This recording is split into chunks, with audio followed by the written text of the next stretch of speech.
Mas, neste momento, o ministro da Justiça, Flávio Dino, fala em Brasília. Vamos acompanhar. Porque isso impacta muito fortemente na segurança pública e no combate às organizações criminosas.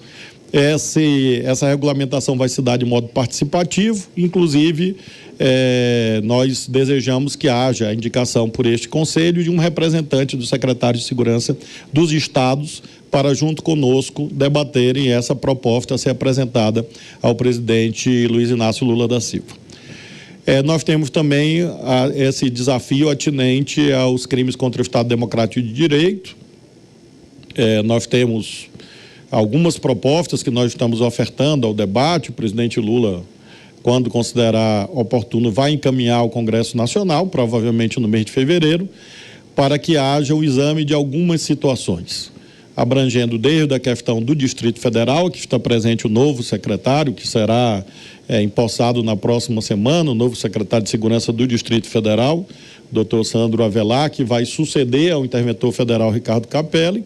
Nós temos este debate, mas que se restringe basicamente ao Distrito Federal e às áreas de segurança federal no Distrito Federal, pela sua natureza federativa sui generis, que não é propriamente um Estado.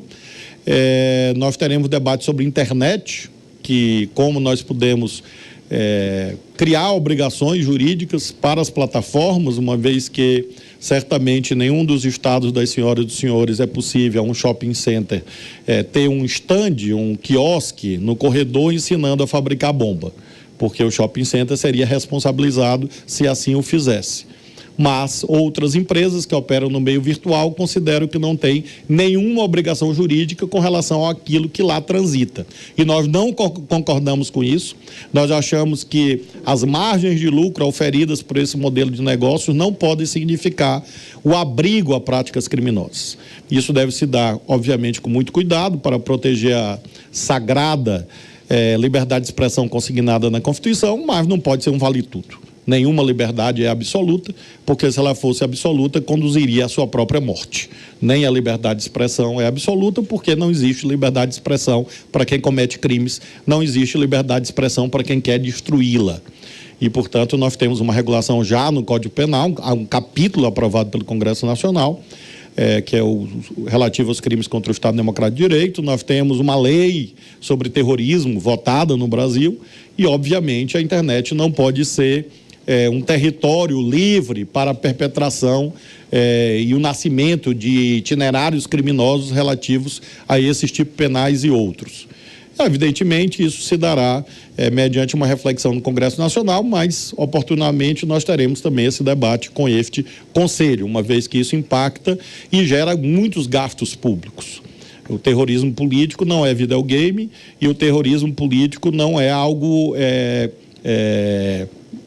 que seja imune de consequências gravíssimas, inclusive no terreno material.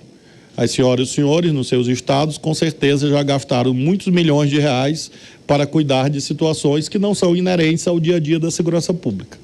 Nós mesmos aqui dimensionamos que a União, nos últimos dias, investiu aproximadamente 40 milhões de reais para dar conta, por exemplo, da recomposição do patrimônio público depredado e também para as operações excepcionais que nós estamos fazendo a cada momento em que se veiculam cards terroristas na internet.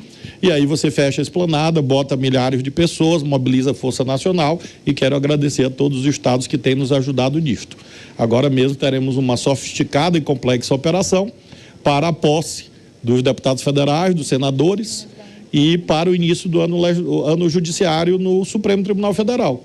Isso vai levar a novos fechamentos, novos bloqueios, mobilização de milhares de pessoas e, obviamente, isso é culpa de quem? É responsabilidade de quem? De quem acha bonito o terrorismo político, de quem pratica, de quem organiza, de quem financia e de quem acha bonito e apoia politicamente. Então, obviamente, isso impacta na segurança pública de modo deletério e esse é um tema também que em algum momento precisamos trabalhar juntos, uma vez que isto não há clivagem ideológica. Eu não conheço nenhuma corrente ideológica que se declare abertamente a favor do terrorismo ou a favor de crimes. Eu desconheço.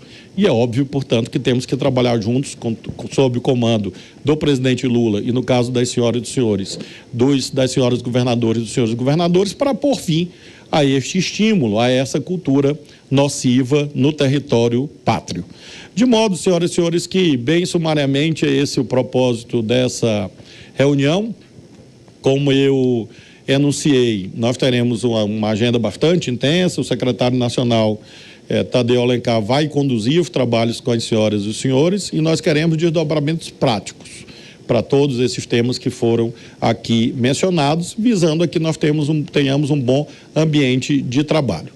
Nós vamos fazer isso permanentemente, em relação ao SUSP, em relação ao destino da Força Nacional de Segurança Pública, se ela será transformada no corpo permanente, numa Guarda Nacional, sim ou não, em que termos. Faremos isso ao longo destes primeiros meses do ano para que a gente tenha uma boa relação de trabalho. De resto, as senhoras e senhores podem contar com a equipe do Ministério da Justiça e Segurança Pública. Eu diria até que nos dias atuais eu sou muito mais ministro da Segurança Pública do que da Justiça. Me disseram o contrário, talvez eu tenha sido, doutora Carla, iludido pelo termo, mas na verdade hoje 80%, 90% do meu tempo é Segurança Pública e 10% eu me ocupo dos meus antigos colegas. Então, até porque não há nesse momento, por exemplo, listas de tribunais, nada desse tipo. Então, 80%, 90% do meu tempo é para coordenar operações de segurança pública contra terroristas. Hoje a Polícia Federal executou uma grande operação, continuou, inclusive com parceria dos estados, uma grande operação contra a pedofilia, abuso sexual de crianças, resultando a essas alturas já na efetuação de mais de 63 prisões e 48 mandados de busca e apreensão, porque nós queremos trabalhar nesses delitos interestaduais, sempre em parceria com os estados. Senhoras e senhores, tenhamos fé, paciência, tranquilidade, tudo aquilo que o Brasil está precisando. Moderação, bom senso, é tudo isso que o Brasil precisa. Ninguém aqui precisa replicar, reproduzir práticas políticas que daqui do acolá a gente vê. Nós precisamos trabalhar. O que o povo brasileiro quer, o que o povo brasileiro precisa é que a gente trabalhe, dê resultado. E o resultado eleitoral, minha gente, 2026, se nosso Senhor Jesus Cristo estiver conosco e nós estivermos vivos até lá, o povo, na sua imensa sabedoria, vai saber arbitrar a quem cabem os méritos ou os deméritos. Essa não é nossa agenda definitivamente aqui, e eu tenho absoluta certeza que nós vamos ter uma reunião produtiva e que nós seremos, na medida do possível, até amigos. Como vocês podem ver, entre os meus hobbies preferidos está o da boa comida. Então, se vocês quiserem, na próxima reunião, trazerem produtos típicos dos seus estados, eu vou achar muito bom. Vocês podem notar que é uma realidade autoevidente, né? Como está no Código de Processo Civil, fatos públicos e notórios independem de prova, né? Então, não é preciso provar e claro que preservarei o dever da reciprocidade também em relação à culinária maranhense. Muito obrigado, sejam bem-vindos. Muito bem, nós vimos aí o discurso do ministro da Justiça, Flávio Dino, né, em que ele encerra jocosamente, né, falando da sua paixão por comida. E ele fala justamente desse tema que nós estávamos tratando e me preocupam algumas coisas. Ele trata dessa questão das plataformas também como uma questão de segurança nacional. O que me incomoda muito é que ele fala que ele está muito preocupado com a segurança nacional, com a segurança pública, mas com a ideia, a partir dessa ideia da invasão da Praça dos Três Poderes, o que é crime, o que é reprovável, o que é vergonhoso. A gente viu aquelas imagens que foram disponibilizadas ontem pelo Judiciário, aquilo é de revoltar qualquer ser humano, né? Não dá para você ter um resquício de compreensão para aqueles animais, para aqueles asnos, com todo respeito ao animal quadrúpede, que estavam dentro lá do STF fazendo o que faziam. Não é? Um com uma mangueira. Não dá. Eu estava vendo se alguém caía de 4, né, porque não levantava nunca mais.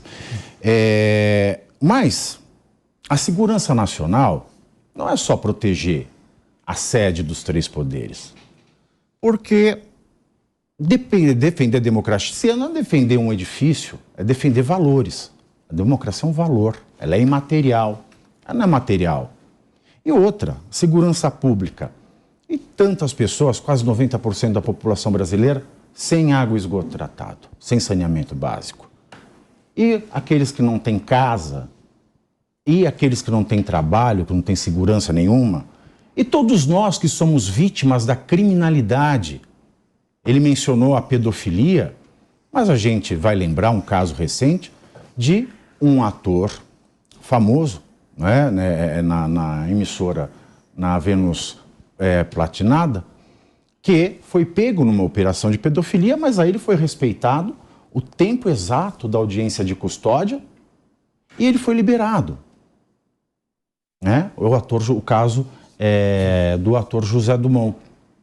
Então, as coisas se misturam num discurso sempre tentando pensar no passado e não tentando resolver aquilo que interessa. E o meu medo, ainda bem que ele não ignorou o papel do Congresso. Ele falou que vai elaborar a lei e vai mandar para o Congresso vai debater. Tá certo.